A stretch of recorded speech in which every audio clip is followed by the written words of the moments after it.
নমস্কার, কেমন আছেন আপনারা সবাই? আমার চ্যানেলে আপনাদেরকে স্বাগত জানাই। আজকে আমি আপনাদেরকে শীর্ষাসন করে দেখাবো। শীর্ষাসন হচ্ছে আসনের রাজা। তার কারণ হচ্ছে শীর্ষাসন করলে আমরা অনেক কিছু উপকার পাই, আমাদের পুরো শরীরেরই উপকার পাই এক পক্ষে বলতে গেলে। আর শীর্ষাসন কাকে বলে? শীর্ষাসন হচ্ছে আমরা যখন শীর্ষাসন করি আমাদের মাথার মধ্যে আমাদের যে পুরো শরীরের ভর সেটা আমরা কিন্তু দাঁড় করিয়ে নিই। পুরো মাথার উপরে আমরা শরীরটাকে দাঁড় করিয়ে দিচ্ছি, এই কারণে এটাকে শীর্ষাসন বলা হয়। দেখেন শীর্ষাসন কীভাবে করব। শীর্ষাসনের সামনে মাথার সামনেটা মাটিতে লাগবে, আর পিছনটা এই যে দুটো হাত লক করছি দেখবেন, কনুই থেকে হাতটা ততটুকু বাড়িয়ে দেবেন।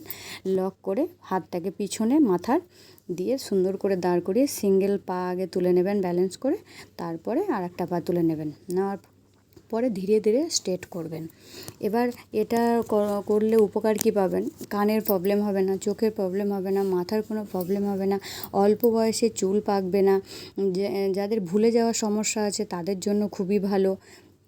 হার্নিয়ার প্রবলেম যাদের আছে তাদের জন্য ভালো। যে কোনো ফোলার সমস্যা থেকে আপনারা রোধ পাবেন। থাইরয়েডের প্রবলেম এবং অ্যাসিডিটির প্রবলেম, পুরো শরীরের যত কিছু প্রবলেম আছে একদম পুরো ক্লিয়ার হয়ে যাবে এই শীর্ষাসন করলে। ঠিক আছে, এবার শীর্ষাসনটা করবেন না কারা? যাদের ব্যাক পেন আছে তারা করবেন না, যাদের কাছে দেখার সমস্যা আছে তারা করবেন না, আর যাদের কান দিয়ে পুঁজ বেরোয়, কানে ঘা আছে তারা করবেন না। হ্যাঁ, আমি যেভাবে করলাম আপনারা বাড়িতে